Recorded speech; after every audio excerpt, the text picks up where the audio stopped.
Hello, I am Richard Moore. I'm with Lionel Birnie. Hello, Richard. And Daniel Friebe. Hello, chaps. The three amigos back together.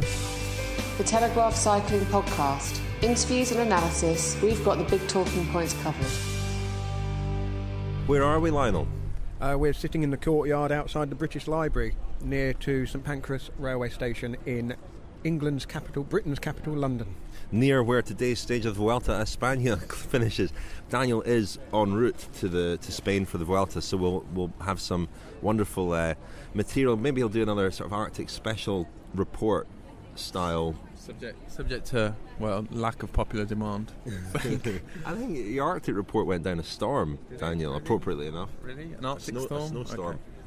Right, so today we're going to talk about the Vuelta, which has taken a bit of a twist in the last 24 hours, and we're going to look ahead to the Tour of Britain. And Lionel and I will both be on the Tour of Britain, and we will be bringing you 2, maybe 3 podcasts over the course of the week. Anyway, Vuelta. You're listening to the Telegraph Cycling Podcast at the Vuelta España with Richard Moore, Lionel Birnie and Daniel Friebe. Lionel, you've been watching much of the Vuelta. We're speaking after the time trial stage, the sort of decisive, potentially time trial stage, which saw Alberto Contador take the leader's jersey. As somebody pointed out on Twitter today, he has never lost a leader's jersey in a Grand Tour. Having assumed the leadership, he's never lost it, other than 2010 at the Tour de France, where he did actually lose the leader's jersey, but that was because he tested positive, and it came some months after the event. I might lose us a few listeners by pointing out this makes him the Tiger Woods of professional cycling, because Tiger Woods, of course, has never relinquished the lead, I think, on the final day of a major championship. Yeah. Absolutely. Absolutely. So Contador's in the lead. Quintana, who we fancied challenging him, had a terrible crash on a descent on a sort of tight, technical, twisty course. 36 something kilometre time trial won by Tony Martin. It was a terrible crash. He seemed to be adjusting his shoe just before quite a nasty sort of sweeping right hand corner, and hit the barriers and somersaulted, and he was maybe quite lucky not to be more badly hurt. But Lionel, have you been watching much of the Vuelta? Yeah, I have. I've watched most of the stages so far, I think all bar one. But the time trial yesterday really turned the race on its head, didn't it? It looked like Quintana was going to be the man to beat, and it looked like Contador was going to sort of defy the odds. The big story really is the severity of Contador's injury from the Tour de France. We all remember his bad crash in the Vosges Mountains, where he hit his leg and his knee very hard, pulled out of the race that day, issued a statement within hours saying that the Vuelta would be very unlikely, then confirmed he wouldn't start the Vuelta. Then there were rumours of reported sightings of Contador training very hard in the Lugano region, and obviously he's come into the Vuelta. And his performance so far has to kind of shed a bit of doubt on how accurately he was portraying the extent of those injuries, because he's riding incredibly well. Considering you would have thought he came off from his crash much worse than Chris Froome did from his, and the fact that Froome had another sort of 4 or 5 days to recover from his injuries and probably resumed full training earlier. It's quite a remarkable turnaround for Contador, isn't it? We should mention Froome. I mean, he had a bad day in the time trial.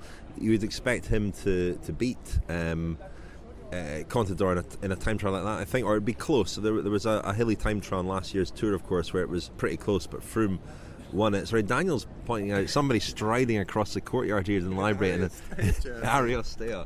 Real sort of pre-Raphaelite. Classic, isn't it? Yeah.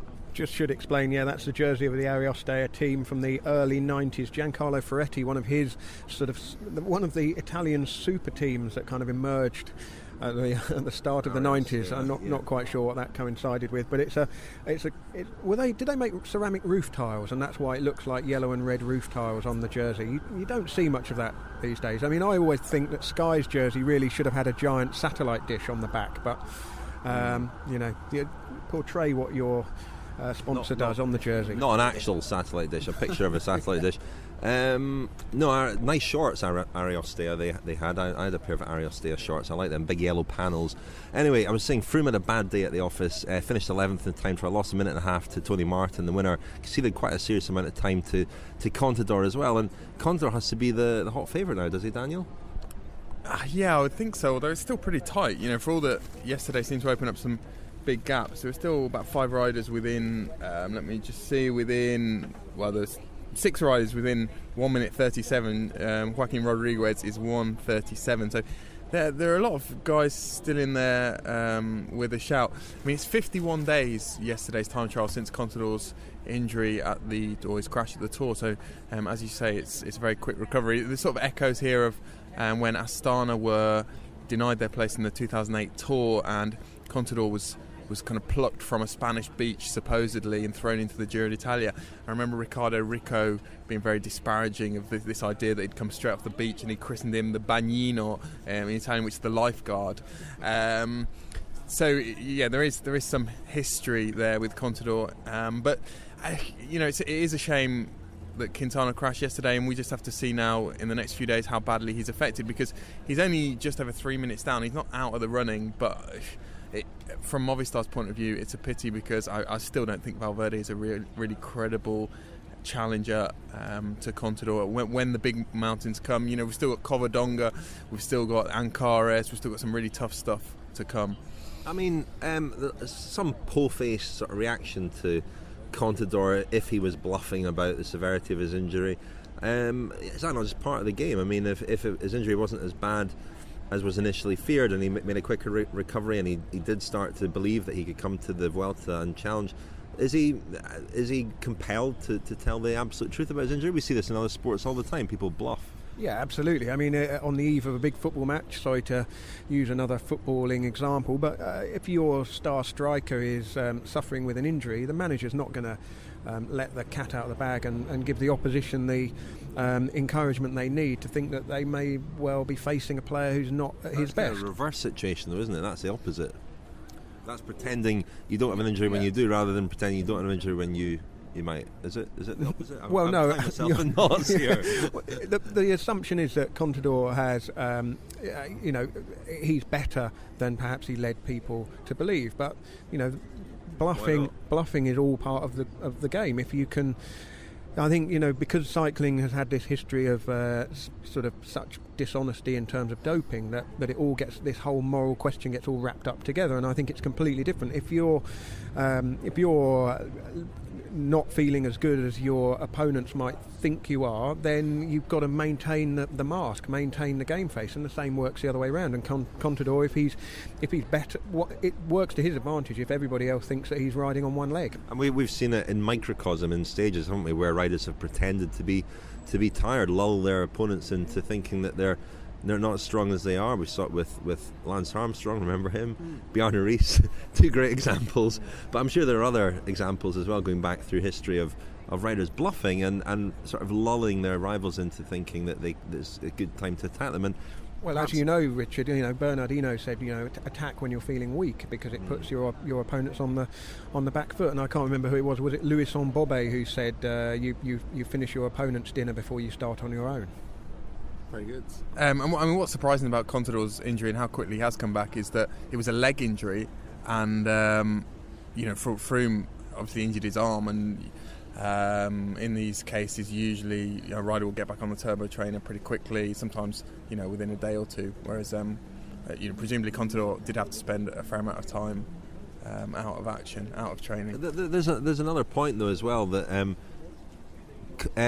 Contador has been racing incredibly well all year. He's been in great form all year, and Froome has had a more of an up and down year, more of an erratic year. Contador, we assume from what we're seeing now, would have gone and been a real rival to Vincenzo Nibali at the Tour had he not fallen off and allegedly broken his leg. So a rider who's had that sort of high baseline of form all year, it's easier, almost regardless of the injury, to return to that. Then, speaking from experience, Richard? Not really, no. But well, maybe a little bit. But I think if your baseline of your form is high, no matter what the injury, if you can recover from it, you can get back to level, I think, a bit easier than if you've been struggling to get to that level all year, as I think Froome has this year. Yeah, and I should just say, as we record this podcast on Wednesday lunchtime, there's another mountain stage today. There's more mountain stages to come towards the back end of the week and over the weekend, and on Monday a rest day, and then the final week's no picnic either, so anything could happen. I mean, as you say, Daniel, Quintana's over 3 minutes down, or lost 3 minutes in the time trial after his crash. And just a little note on that, I think I'm no great lover of time trial stages in Grand Tours for a number of reasons, but I think yesterday's course really kind of pushed the riders. It was a net downhill, so it was fast. It was going to be fast and hard. The start was difficult. Chris Froome kind of went out too hard and got suckered really into pushing it too hard in the early stages, and really lost his time on the downhill parts. And looking at Quintana's crash, these guys, they're absolutely on the limit, and it's easy to criticise a rider falling off on his own, not like a crash in the bunch, but riding these incredibly stiff bikes, the disc wheels, tri-spoke wheels, deep section rims, aerodynamic handlebars, tri-bars, that it's like trying to stay upright on a kind of on a I don't know what it's like trying to... Come on, Lionel, we were talking about your gift with metaphors and so on earlier on. You were, yeah, and it's deserted me. Pressure. You put me under pressure. Well, Daniel and I did talk last week on the Sans Lionel podcast, in between talking about the Arctic race. We did mention that a key plank in the Team Sky preparation for any Grand Tour has been recceing stages and being really knowing the course, knowing the demands of the event is what Dave Brailsford always talks about. And Froome, certainly, as far as we know, has not recceed key stages such as the time trial stage. I'd imagine a lot of riders haven't recceed stages like that, and that time trial was one that would have probably been well worth recceing. People were talking about it being a dangerous course and so on. I saw some comment on Twitter from TJ Van Garderen, I think, saying that he was glad he wasn't riding because it looked dangerous. But Quintana's crash, it was a rider error. He blamed his brakes afterwards, but it seemed to be an error on his. He misjudged it, didn't he? I mean, it was a narrow road, but you're riding a time trial. You don't need the road to be that wide, do you? Well, no, but it was sweeping round to the right, and it did look like the road was falling off in the opposite direction. And in order to get the best line round it, the road surface is perhaps a little unpredictable. But like I say, trying to maintain a steady, smooth line on these. Anybody else fell off on it, didn't they? No, true. But when you're pushing yourself right to the limit, I mean, Richard, you know what it's like when you're just riding a bike and at whatever speed. When you just go over your comfort zone, you just feel that moment. I don't go over my comfort zone. You feel that moment where suddenly the bike doesn't feel like it's in control, and I think Quintana, it's not his absolute forte, is it, time trialing? But I do wonder, this point about recceing stages, is it what makes the Giro and the Vuelta a little bit more open, a little bit less predictable than the Tour de France? I would take issue with your comment about Quintana there. I think Quintana's a very good time trialist, especially that one yesterday. I think he would have been up there. I suspect he might have even beaten Contador in that. Don't you think? Yeah, I mean, the route, it was slightly longer, but it's reminiscent, the route yesterday, of the time trial that traditionally concludes the Tour of the Basque Country, which Quintana won last year, it consists mainly of it's a climb and a descent. And he was going very well yesterday before the crash, wasn't he? So, I mean, coming back to your point, Lionel, about recces, and we talked last week about the one reason why the Tour de France fits into such a kind of stereotype pattern is that the geography of France is so well known by virtue of everyone every year watching the Tour de France, everyone having seen 30 Tours de France. Most directors sportifs have either ridden or worked on multiple tours, and everyone does know the key climbs, etc., and that's simply not the case in the Vuelta. So what are we going to see in the next... We'll be back, we'll talk about the Vuelta again next week, but what are we going to see, do you think, over the next few days and the next week? What are... Movistar in a slightly difficult position. They've got Valverde up there in second, 27 seconds back, and Quintana 3:25 back. If he recovers from his crash wounds, he could still be a factor in the mountains, could he not? Yeah, and in theory it's a very advantageous position in the sense that, you know, Quintana now is ideally placed to have, you would think, a little bit of freedom at certain points, and Valverde will be able to sit on. I mean, I'm sure they'd rather have Quintana there leading general classification and Valverde in second or third, but at least it makes things quite clear, I think, clearer than they were from their point of view. Yeah, I mean, Valverde does look in great form. We saw him win that first summit finish, of course. But here's a question. I'm sure he wouldn't wish a fall or an injury on anybody, but would Valverde last night have been sort of quietly, you know, sort of reflecting on the day as having been a good one for him, Lionel? Thanks for chucking that one at me. I don't know Valverde well enough to really answer that, but in terms of team dynamics, the balance of power certainly swung back towards Valverde, didn't it? And let's not forget, we don't know the extent of Quintana's injuries yet. It may be that when he gets back on and starts pushing himself in the mountains that he feels the effects of what was a heavy fall, fast, heavy fall. In terms of when you have a Grand Tour, we've seen it in the Giro before, we've seen it in the Vuelta, where successive sort of mountain stage is very difficult. As you get into the third week, really, unless the leader collapses and had a calamitous day caused by just completely running out of gas, sort of as we've seen from sort of Cadel Evans over the years, once or twice we've seen him spectacularly blow up. They generally tend to confirm what we already know. So at the moment, as we approach the middle point of the race, I'm anticipating just seeing Contador being strong enough to defend the lead he's got and probably stretch it out a bit. There's nothing really for him to fear if he's feeling good. The last time trial's too short to really do anything, and he would certainly be strong enough to hold anybody off. The guys who've got to attack are Quintana and Froome, and to the advantage for Valverde is that he can now sit and watch and wait and ride the race that he wants to ride, which is always just being there or thereabouts. If it splits down to 2 or 3 riders, you know, often Valverde's still there, isn't he? Rigoberto Urán, we haven't mentioned, up to third overall as well, and rode a decent time trial. He's good in these sorts of events, isn't he? I don't think any of us see him as a potential winner, but certainly a potential podium finisher. Daniel's looking very thoughtful. You've got something to say, Daniel. I mean, you know, we talk about it almost as though it's a foregone conclusion that Contador's going to win now, but there are so many riders, as I said before, who are close to him. You know, Samuel Sanchez is only 1 minute 41 down in 7th place, and there's a real assortment of teams in there as well, with a guy with a chance on general classification, at least theoretically.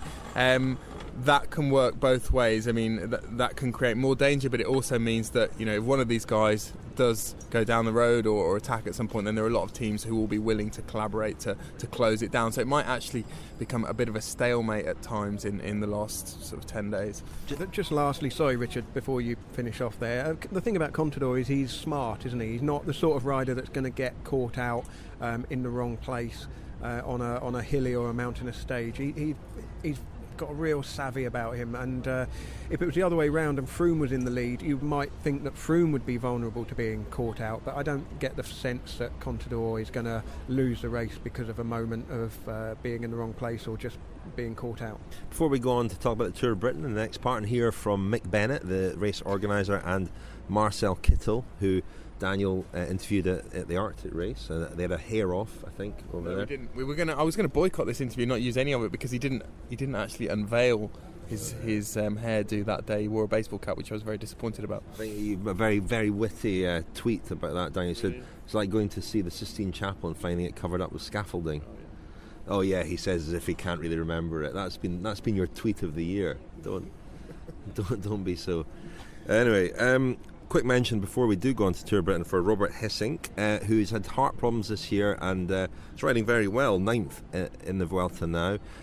Lovely story about him on Rouleur this week. I don't know when it was published in Rouleur, but they put it online this week, I think, by Matt Seaton, who lives in New York, Guardian journalist, and he was riding around Central Park one day, and they were joined by a guy in full Belkin kit, and initially thought, who's that? Who on earth dresses in full Belkin kit? And I realised after a while it was Robert Hessink, and he was a very friendly, very charming, and very strong, and he sat on the front of their group for several laps, and it tapped out a nice 25 miles an hour rhythm. It was a nice story, actually. I recommend looking it up and having a read. I actually went to Hessink's house in the Netherlands a few years ago, and met him, interviewed him, and went with a photographer, and we took him out into a freezing cold afternoon and unfortunately made him stand around for longer than he was comfortable with while the photographer took pictures. And it was shortly after he was very well placed in the Vuelta going into the last few days, and then he had that problem, didn't he, where he got distance. Did he crash on a descent? Crashed or got distance on a descent? But he had a string of stage races where he was in a great position until the key moment. I think he got ambushed a bit at Paris-Nice, perhaps that year, maybe the year before. But he struck me as a very sort of quiet, thoughtful guy. Really immersed himself in cycling. I remember looking at his bookcase, and it didn't have many books on it, but it did have a copy of Pro Cycling Manager, and he said he used to like playing that as his team, which was at the time Rabobank, and he'd make sure that he was the team leader and put himself in all the best races. But yeah, I wondered whether his sort of collapse in form had anything to do with the hypothermia we inflicted upon him that day. I mean, he's the kind of rider who's perhaps a bit too thoughtful, and you mentioned his problems descending there. He did a lot of work with a guy called Oscar Saez, who's a Spanish former downhill mountain biker who's kind of sorted to Manolo. No. Who Thibaut Pinot was trying to work with at one point, but he couldn't because Oscar Saez was linked to Giant.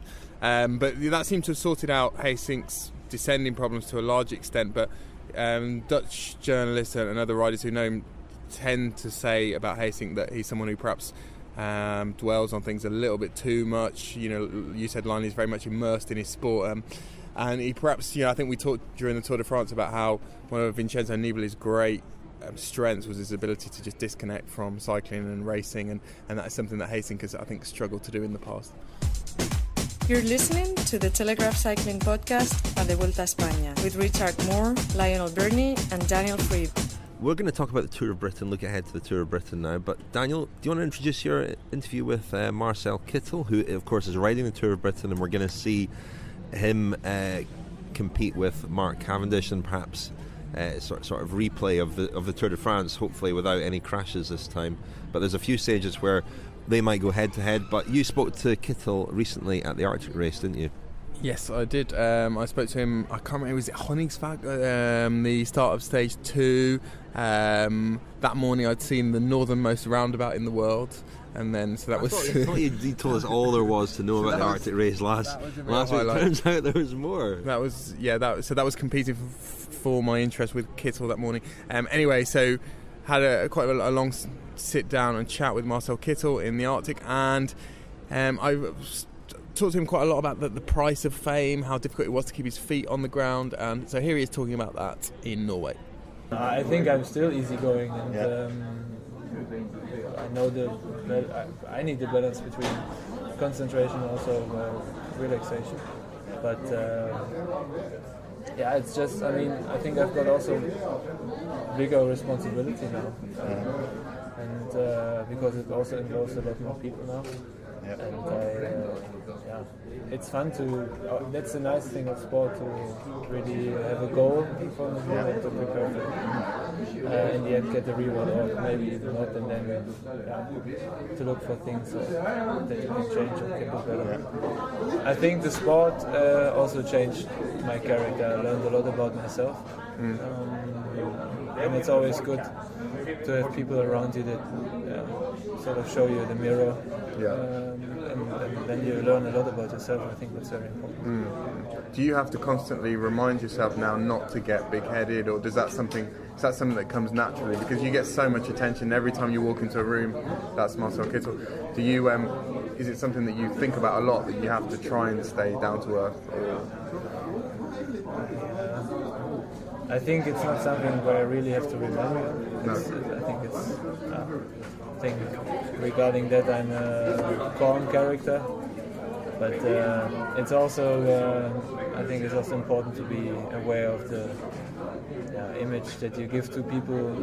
A lot of people only see me in 1 or 2 minutes, and then the way they see you there is probably how they keep you in mind and what they think about you, and then they start to create opinions based on their experience of really a short time. And if you probably see me in a moment where I'm excited, or then they they would maybe say I'm a totally different person to how I would be really.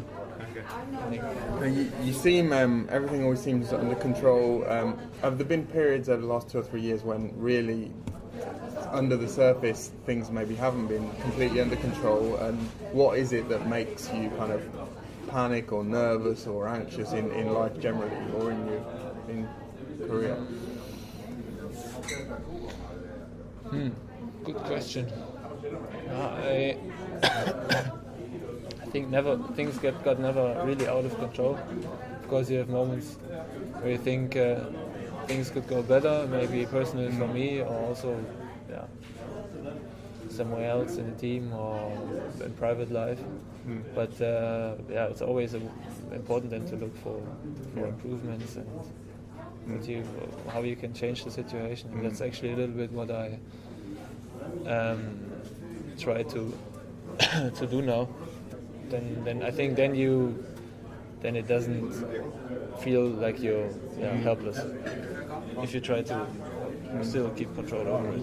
I mean, sprinters are.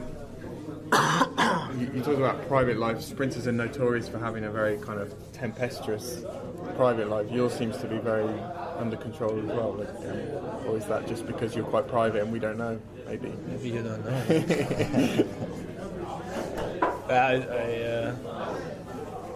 I told you that I like to concentrate on goals, but I also like to relax from it. So my private life, I think, is not boring.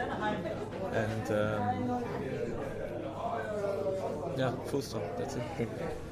So we heard there from Marcel Kittel, speaking to Daniel, and he, of course, is one of the star names at the Tour of Britain. A real coup, actually, to get him and to have him riding in the same race as Cavendish. They haven't faced each other very much at all this year.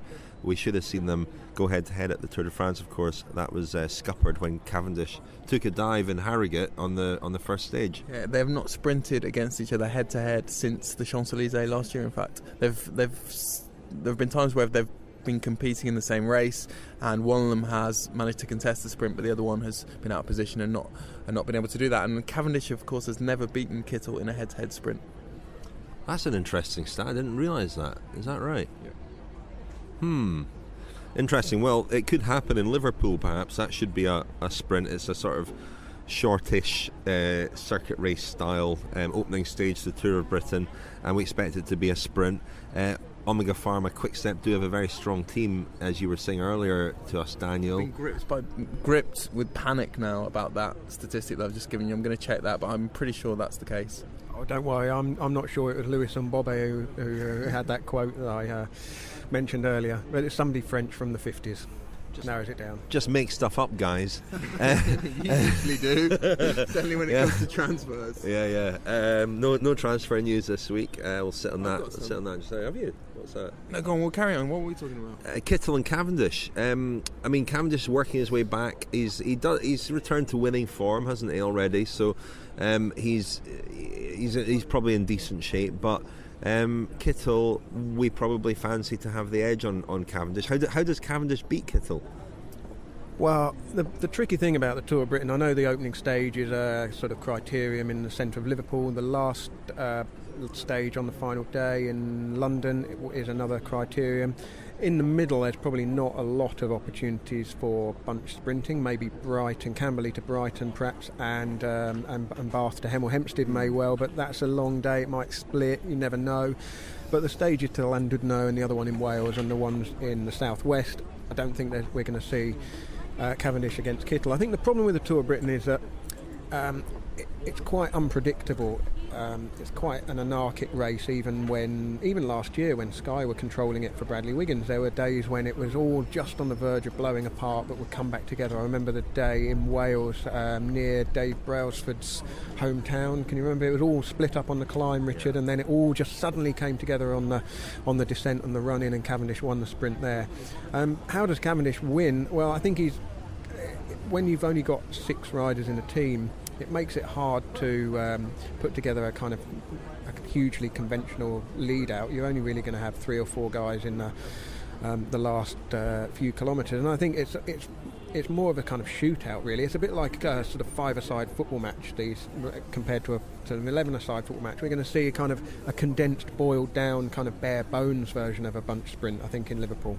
Rugby sevens. Can we not talk about rugby instead of football, please? Can before we, have you got something to add to this, Daniel? Because I think Bennett at some point. I think Kittel has, we think anyway, raised the bar as far as sprinting is concerned. And I was speaking to his coach earlier this week, Adrian Hellmann, Giant Shimano, and he was talking about how he's never encountered a sprinter who can sustain something close to their maximum power for 18 to 20 seconds. He says typically it's sort of 10 to 12, 10 to 15 perhaps at most.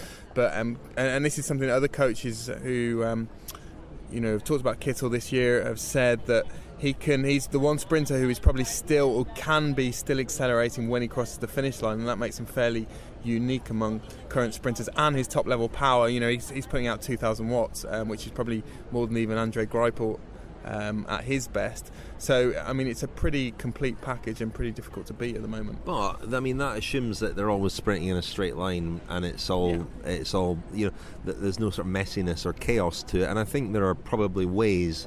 Not the way that Cavendish used to win sprints, where it was a lead-out train, setting up, making it as clean as possible for him. Probably needs to make it a bit dirtier, doesn't he? Not in a dangerous way, but just not having quite such a controlled finish. Maybe a bit of chaos and anarchy would actually suit Cavendish. Maybe he needs to bring Nasser Bouhanni along with him just to create that chaos, because we've seen some fairly borderline illegal.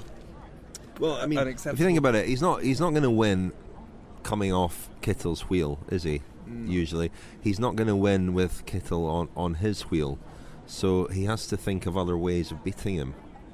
I mean, this is all very hypothetical at the moment, because the bottom line is we haven't seen them sprint head-to-head, and we've certainly not seen them sprint head-to-head at their absolute best. So I think there's a bit of uncertainty on their part as well about where they stand in relation to each other at the moment. Kittel's still very, very respectful of Cavendish when he talks about him. He still says Cavendish is the best sprinter ever.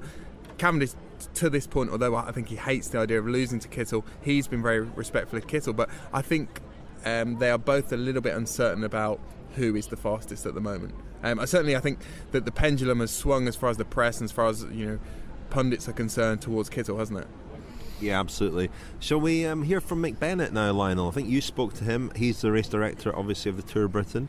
And I think, did he tell you a little bit about the route this year? Yeah, well, this was back in the launch for the Tour of Britain route back in January, but we thought we'd play it again because it's quite interesting to hear from Mick how they put the race route together. The bookends of two circuit races, if you like. The start in Liverpool, the last time we were there was 2008, and we were inundated with the many spectators that came out. That was quite an iconic day, I think, for Liverpool, because that's steeped in cycling history. But I think the stage that probably stands out, and you mentioned it earlier, the Robert Miller stage, up the tumble, 7%, an absolute brute of a climb, and you get the crosswinds halfway up it. After that awful ramp up to begin with, I think that'll be the defining moment of the race.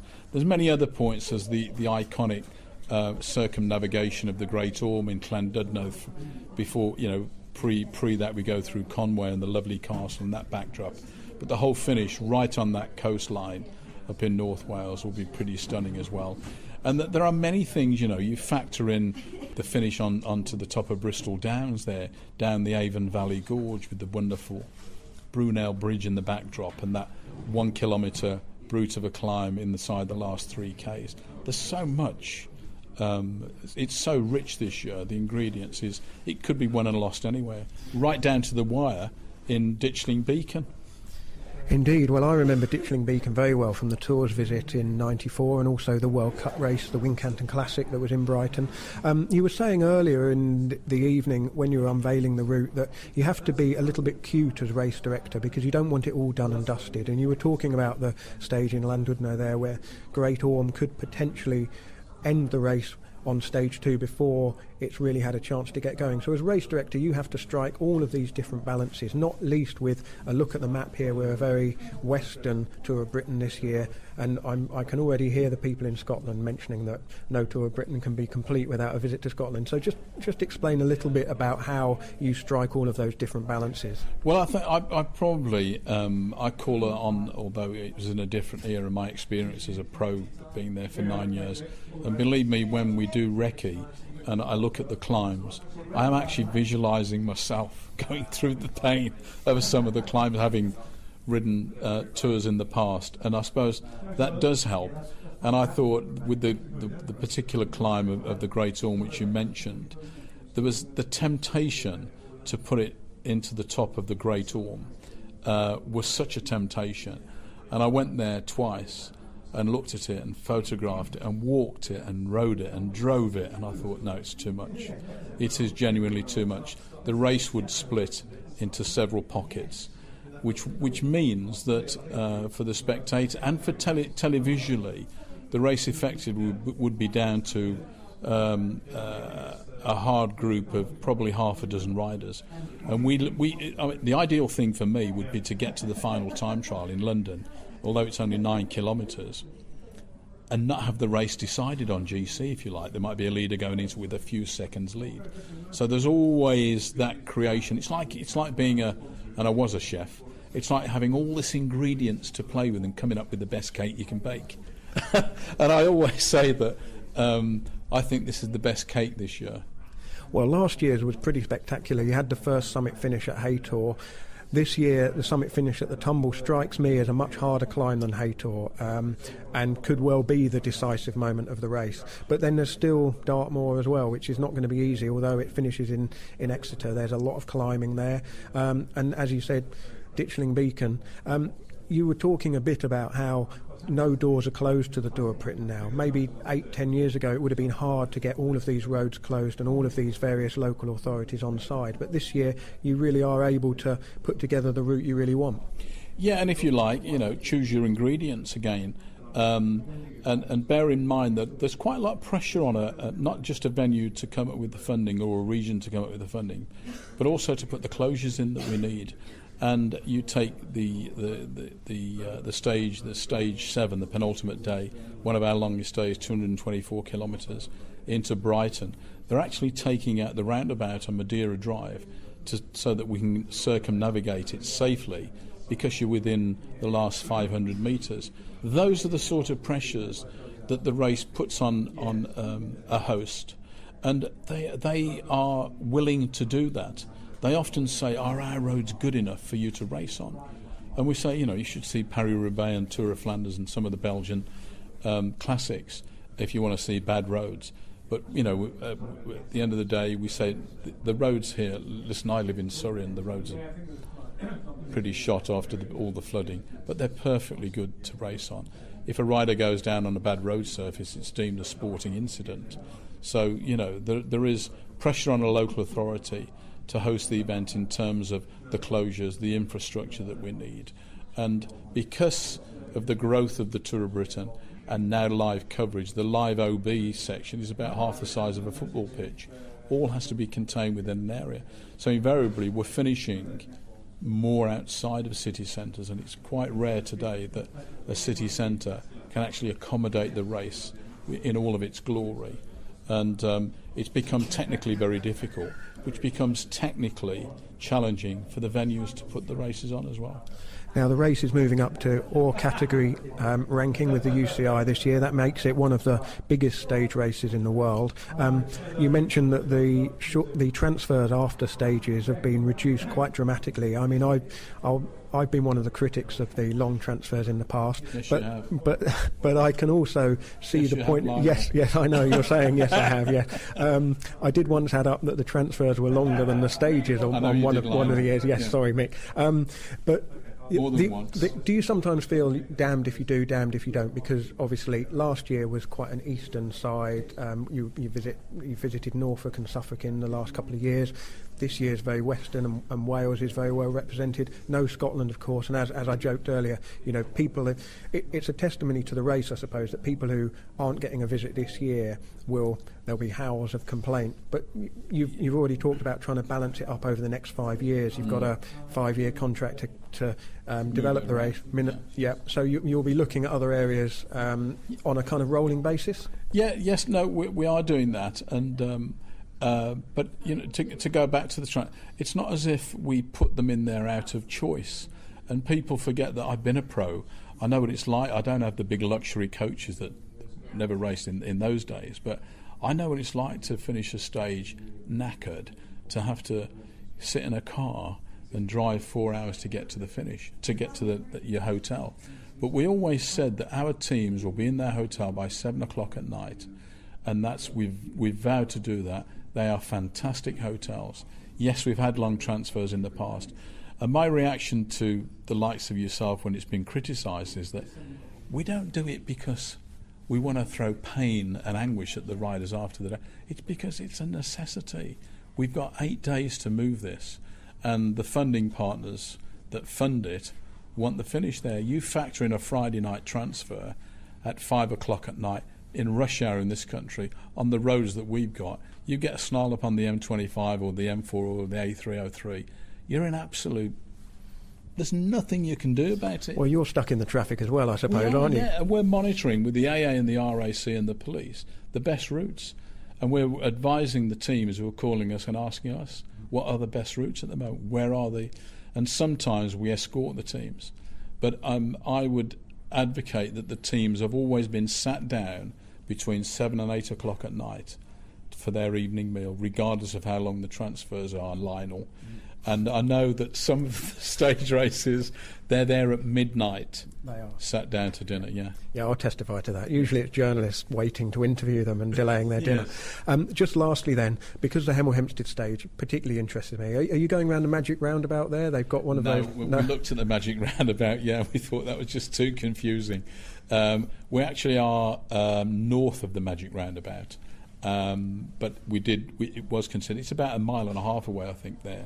And it's on the main road out, and you've got the big park on the right. I forget what the park. Gaybridge Park. Gaybridge Park, that's right. Yeah, on the right-hand side. So, talk me through just briefly, how does a town like Hemel Hempstead get a finish of the Tour of Britain? Because I didn't know before I got here this evening. A very pleasant surprise for me personally, and I'm really looking forward to it. I can stay at my own house. I live not too far away that evening. But how does a town go about getting a stage finish of the Tour of Britain or a start? It's ever so simple. They apply to us. And if it fits within the geography of where we're taking the race that year, it's not unusual that they won't get it. But they literally apply. And we've got applications and people we've had to turn down. If they don't get a stage finish, they'll apply for a tour series. And that's the joy of the tour series, which is the series for domestic teams in this country that has sort of compensated those venues that can't either afford or have the race that year.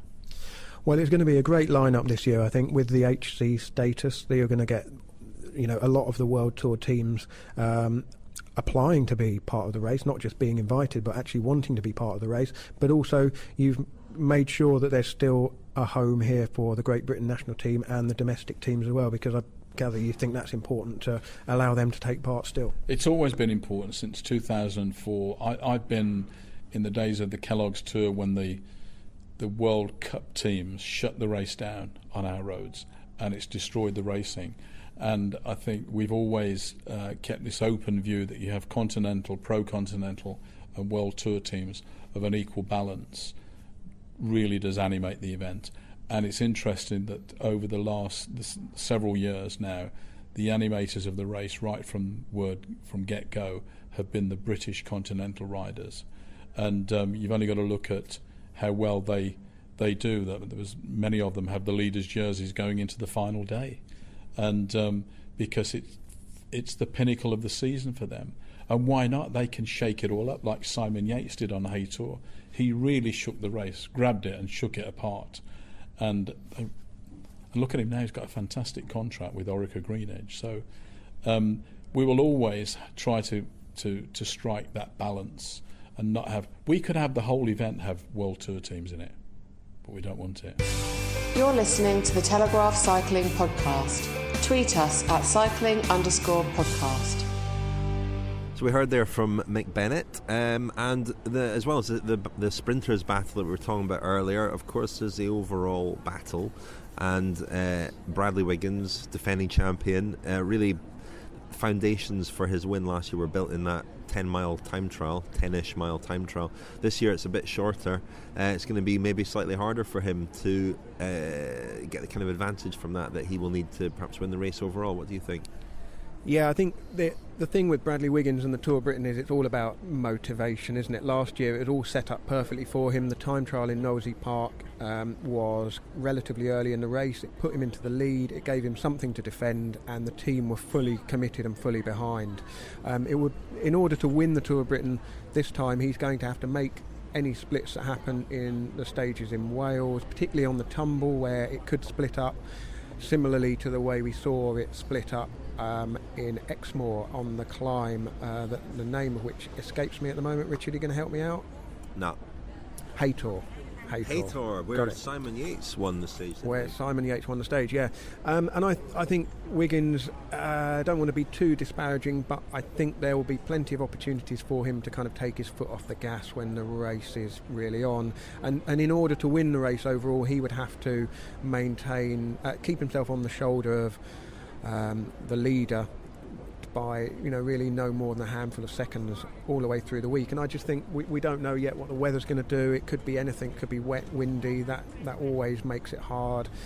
The Tour of Britain tends to break up. You tend to get sort of 10 to 12 really strong riders come to the fore on the first tough day, and then they kind of confirm that pattern over the other tough days. And I think it's just too anarchic really, and last year everything fell perfectly into place for him to win.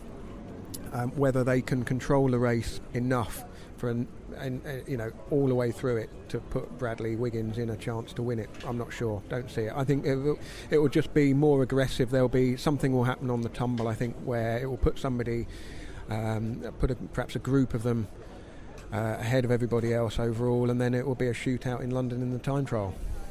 Daniel, what are your thoughts on the Tour of Britain? Is it one of your favourite races of the year? It's a very good race.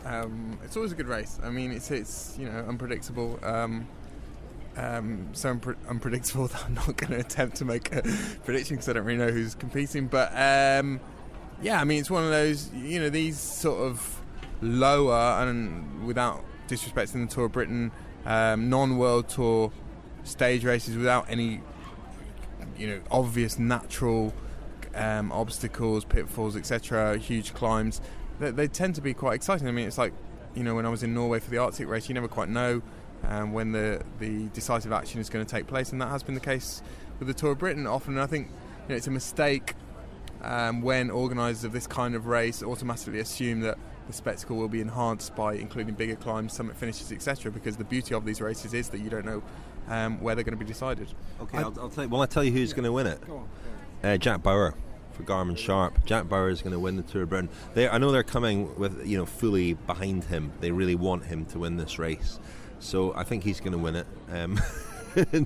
No sitting on the fence at all. I'll tell you. I think. I mentioned for a friend of the podcast, Theo Geoghegan-Hart, yes. First year senior, riding for Great Britain in a strong young Great British team. 10th in Tour de l'Avenir. 10th in Tour de l'Avenir. We're going to get him back on the podcast soon. We had a podcast with him last winter, which was excellent. He's a very interesting young man. No gap year students ever finished in the top 10.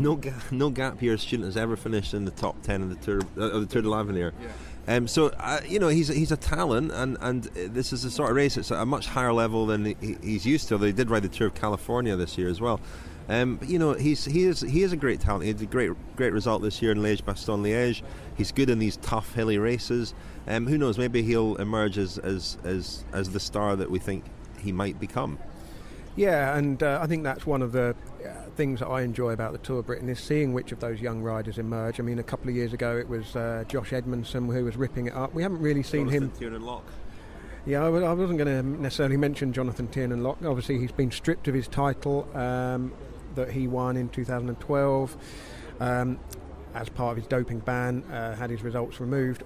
Quick mention for the tumble, actually, Richard. 25 years since Robert Miller effectively clinched the Kellogg's Tour of Britain, as it was then, on the tumble.